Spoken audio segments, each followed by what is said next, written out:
Hey there, deserving listeners. Today I thought I would just read some patron emails and see what you guys have to say and respond to them.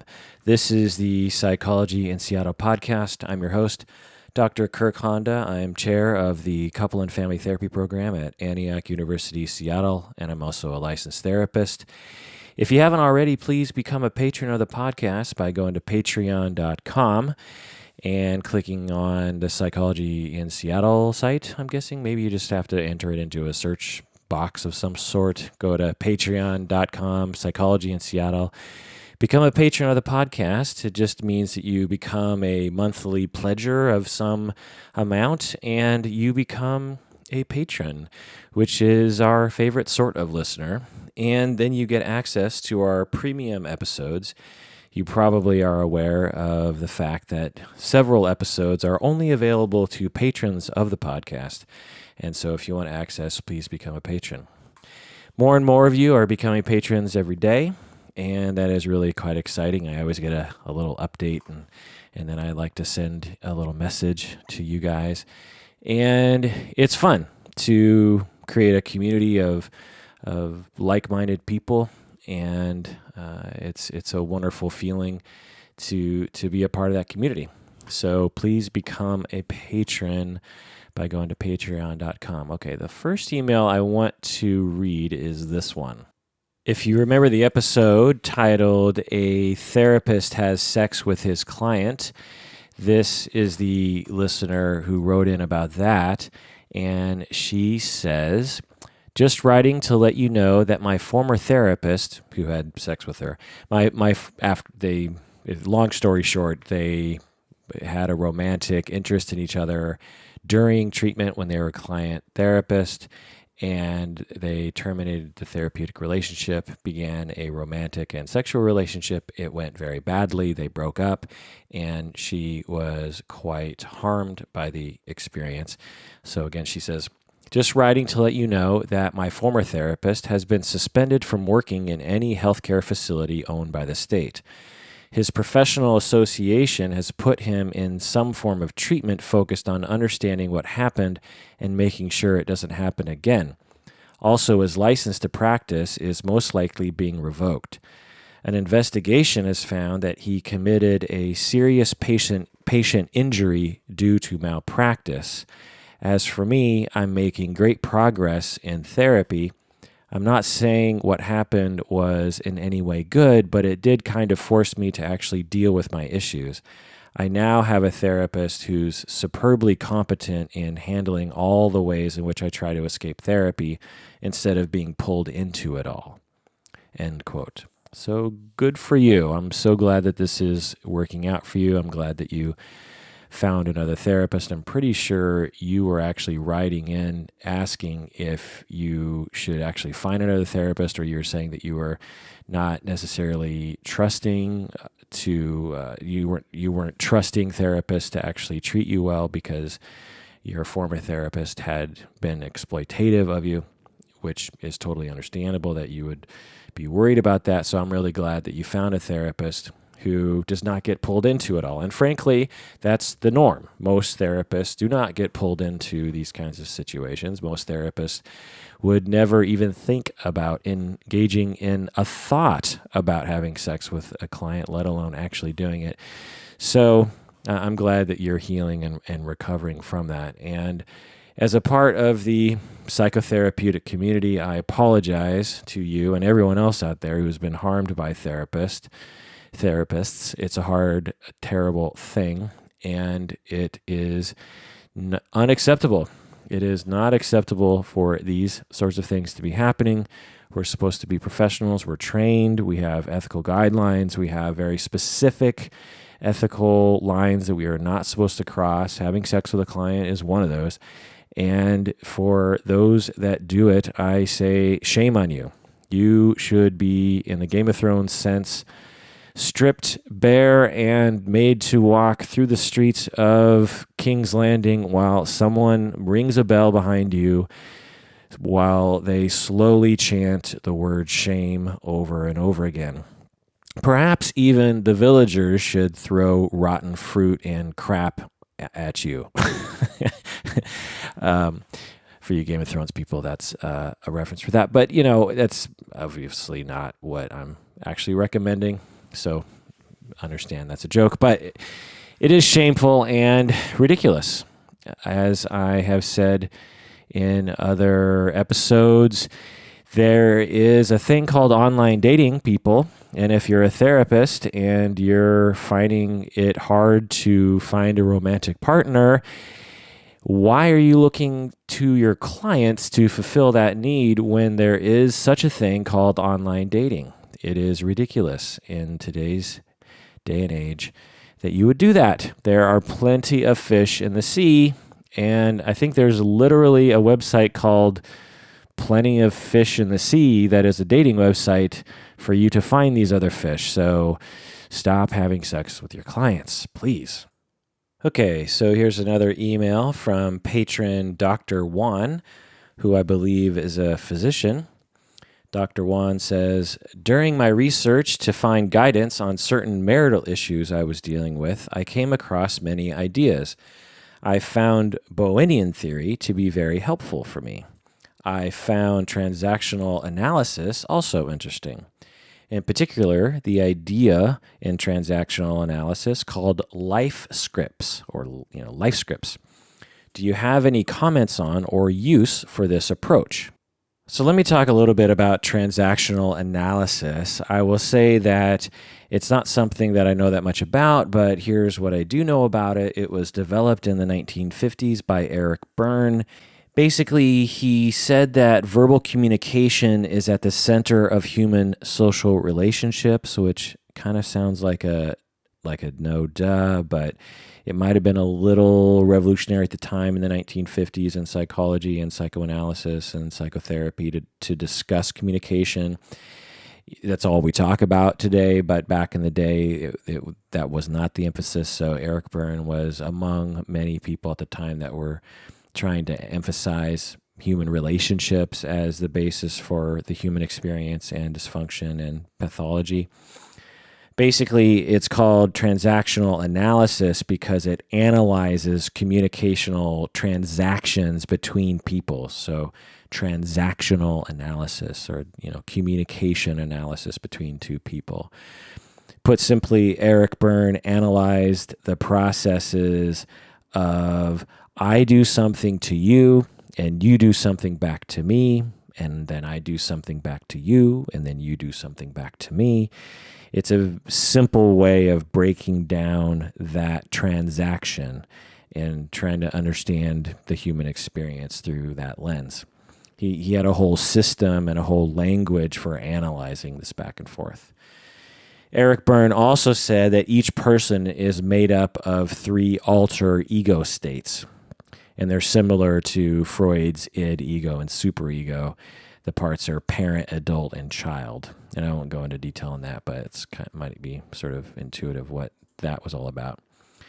Many authors and clinicians since Eric Berne have built upon his original theory. Transactional analysis became somewhat popular, and many adopted it or furthered it as the years progressed. There's actually a super famous book that is that is a central book on transactional analysis called I'm Okay, You're Okay. You've probably seen it in used bookstores or maybe your grandparents' bookshelf. It's called I'm Okay, You're Okay, and it's written by Thomas and Amy Harris. Basically, it proposes, and I think this is central to transactional analysis as well, but there are 4 different positions that transactions can emerge from or create or something. Again, I don't know that much about it, but there are 4 basic positions that people come from. One is the most optimal, the most healthy position is the position where you're saying, I'm okay and you're okay. I'm okay, you're okay, let me transact with you with that assumption and from that place. A not health, the other 3 of the 4 positions are not healthy. And they are, I'm okay and you're not okay. So if I come from a position that, well, I'm okay, but you are not okay, then according to transactional analysis and Thomas and Amy Harris, who wrote the book, I'm Okay, You're Okay, this is not healthy, and it's something to try to change. And as therapists, we might be able to help people change that. Another unhealthy position you might already be able to intuit the next two is, I'm not okay, but you're okay. So even though you're saying you're okay, it's not healthy to believe that you're not okay. Because when you come from a position of that, it creates some form of dysfunction that transactional analysis asserts. And the final, the worst, most unhealthy position is, I'm not okay and you are also not okay. This is a very unhealthy position to be in. I'm guessing it's when you have very low self-esteem and a lot of resentment towards other people. You could imagine that when you analyze transactions from that position, there are probably obvious issues interpersonally. So what can I say about transactional analysis for patron Dr. Dr. Wan, sorry. I can say that transactional analysis is an interesting theory. It seems to me to be an easier to understand version of psychoanalysis and maybe even an early version of cognitive behavioral therapy. It's kind of hard to tell. But transactional analysis emphasizes the way we interact and how that affects us, which was somewhat before its time, as I mentioned. I'm not very aware of the theory, and it's not really in my circle. I don't know anyone in my collegial circle that uses transactional analysis or even knows anything about it. I remember years ago, a friend of mine went to a workshop on it, and she was super into it, and she brought the worksheets back and was trying to convince me about its usefulness. And I remember being mildly interested in it because she was so interested in it, but it's just never really caught my eye. I'm sure that it has usefulness, as all psychotherapy theories do, and its central premises around communication and around looking at that, I find, to be highly relevant today in therapy and also just in people's personal lives. But I think the language and the way it's packaged is not appealing to me, and I don't think it's very appealing to other people as well, given the fact that I don't know very many people who use it. So that's what I have to say about transactional analysis. If you out there are someone who uses it a lot, let me know what you think about it.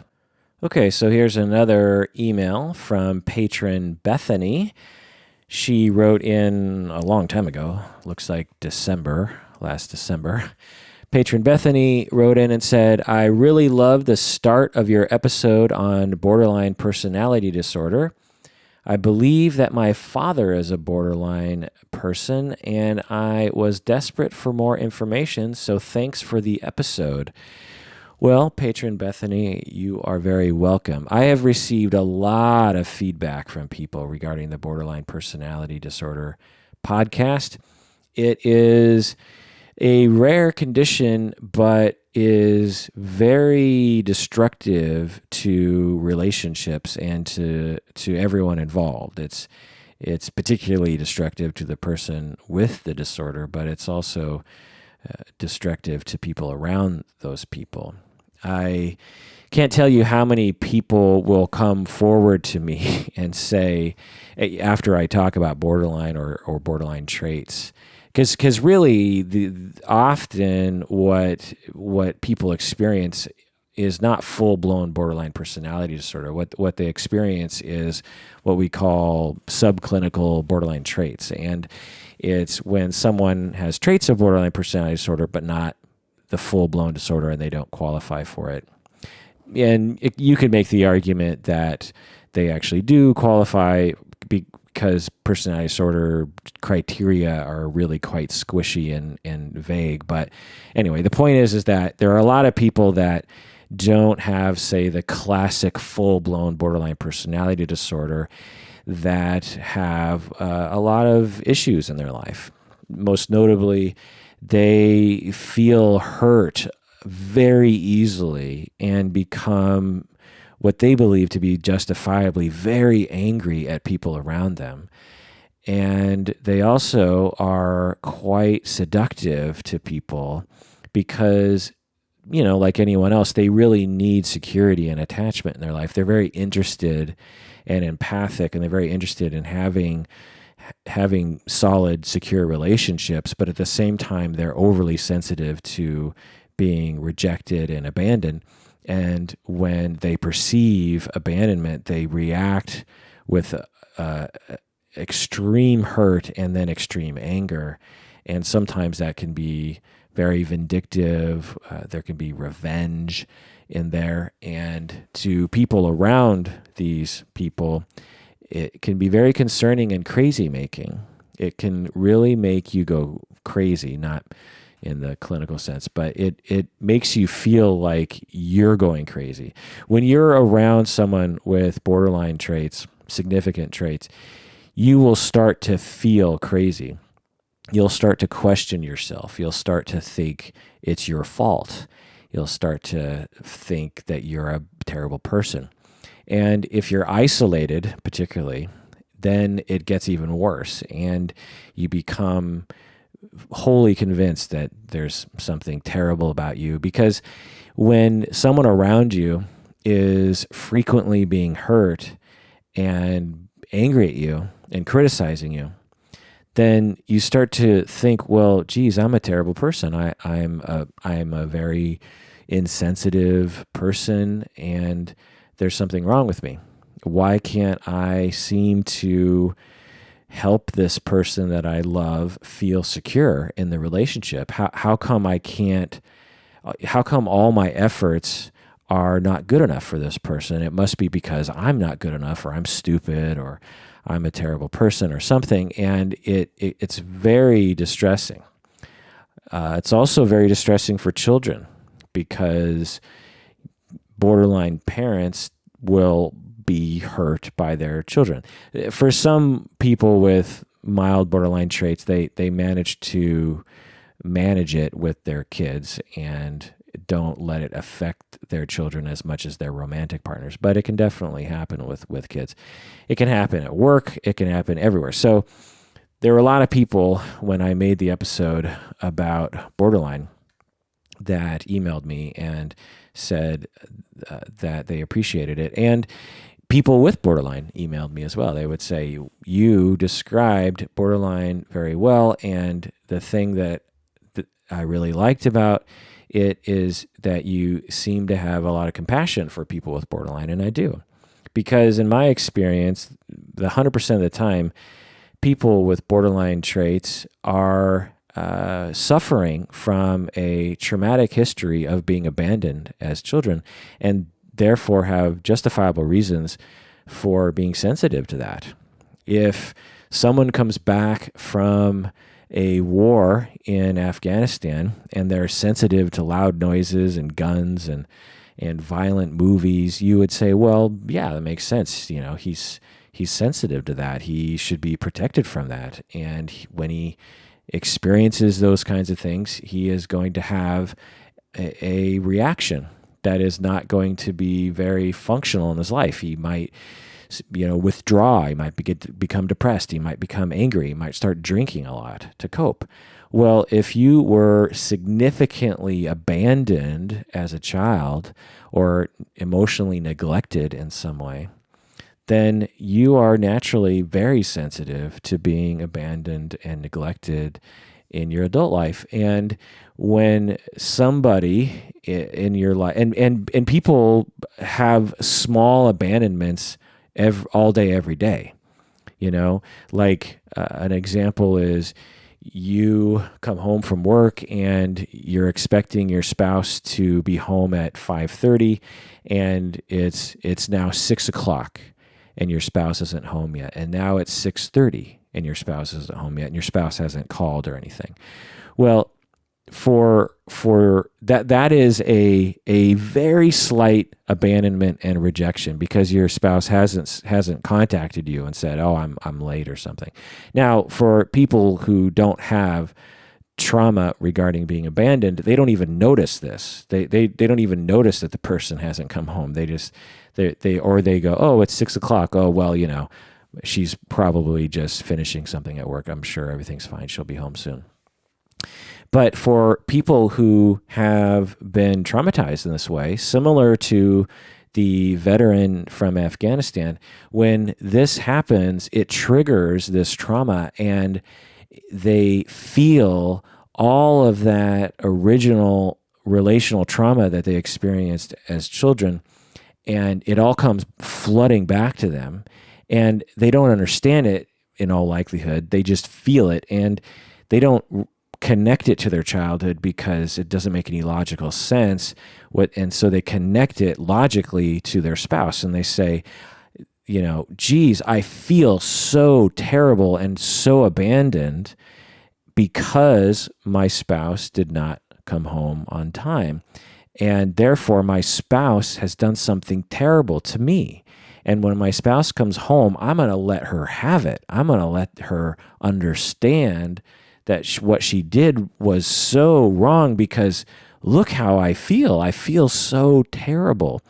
So the way that people describe borderline often is not the way I just described it. I've never heard anyone describe borderline that way, actually, and to my memory. I can't, maybe someone did, and I just don't remember, and I'm claiming that I'm an original.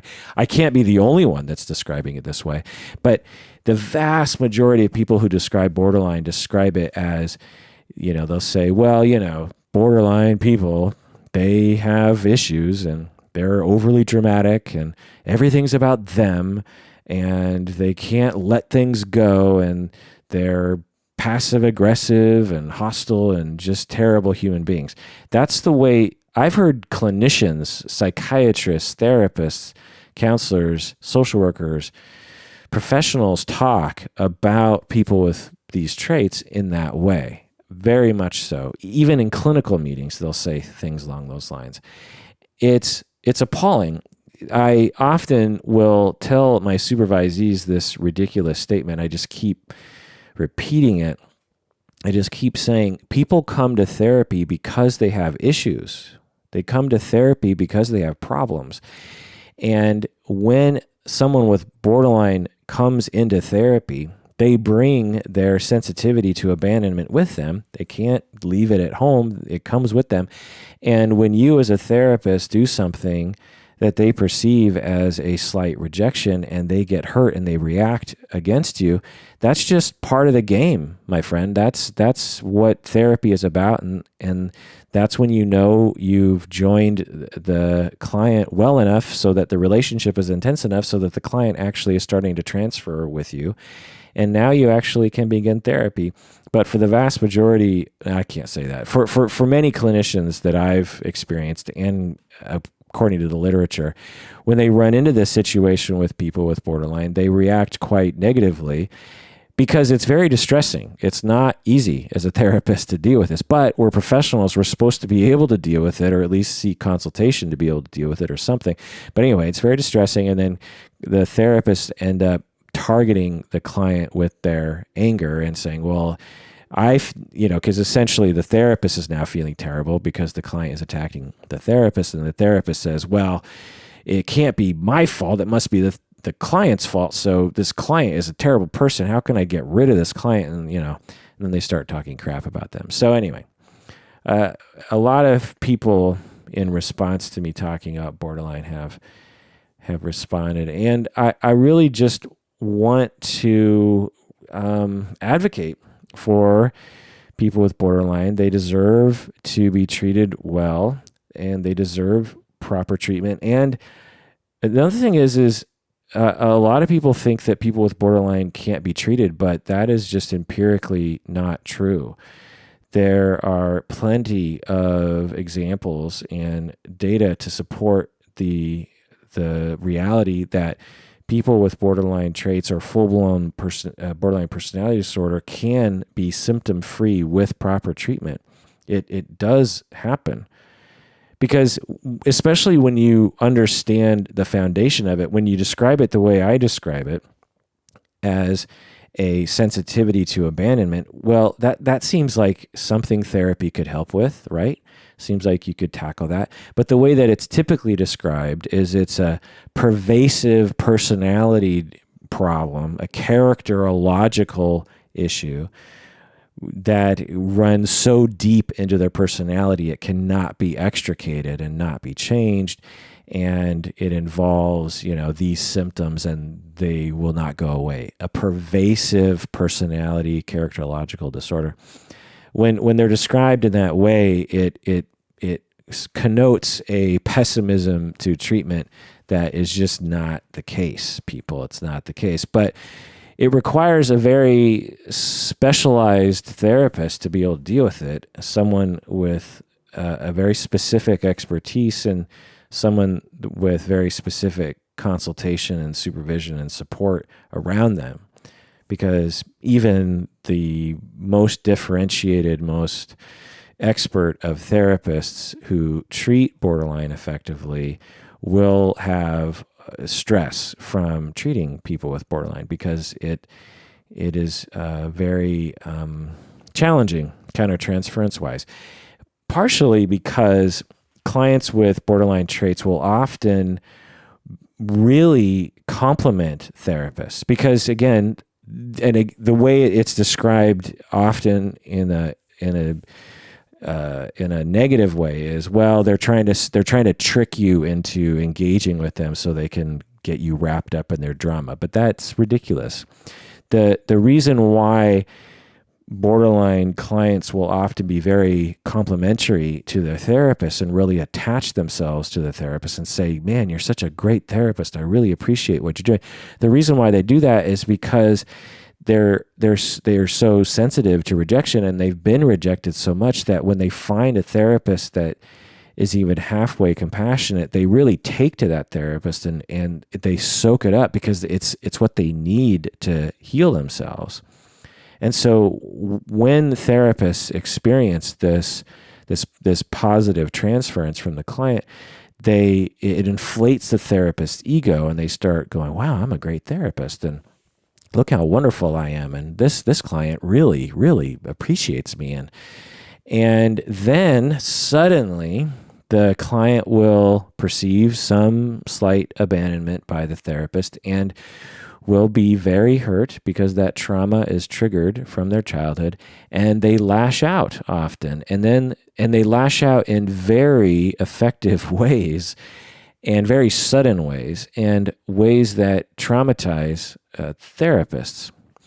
Now, if the therapist has no idea what's happening, then they don't know how to interpret what's happening. But for those of us who understand borderline and treat it regularly, we say, well, of course, this is just part of the treatment. This is just, this is good. Now we have something to talk about. So that is that. Let me go on to another email. Actually, no, let me just end the episode right there. Again, please become a patron of the podcast. If you like this sort of thing, please become a patron. If more and more people become patrons, I'm just going to tell you, I don't know exactly what threshold, but if we get enough, I'm going to turn this thing into a daily thing. I've experimented, I think back in January, I experimented with making it every day. I can do it. There's enough content, there's enough news, there's enough emails, psychology is an endless, bottomless pit of topics to talk about. And I can get guests, and we can do all sorts of fun stuff if enough of you become patrons. As you guys have, increased your patronage, I have increased the amount of episodes per week. And so if you guys keep doing it, then I'll keep doing it. So if you haven't yet become a patron, please do so. Or if you are already a patron and you want to increase your monthly pledge, that's also kind of a cool thing. We are soon having a patron Skype party for those that are pledging in the upper ranks. So if you want to become a part of that smaller community, you can increase your pledge per month. That would be nice of you. All right, again, go to patreon.com. Do it, people. Become one of us. One of us. One of us. That does it for this episode of Psychology in Seattle. Thanks for joining me out there. Please, please take care of yourself, because you definitely deserve it.